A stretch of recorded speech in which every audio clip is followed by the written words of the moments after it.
আসসালামু আলাইকুম।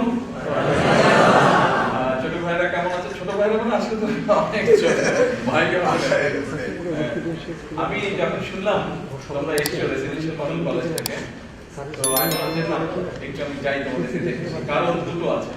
এক, আমি রেসিডেন্সিয়াল মডেল কলেজের ছাত্র ছিলাম, আমি ইন্টারমিডিয়েটে পড়তাম। আমার ছোট ভাই ও স্কুলে, আমরা দুই ভাই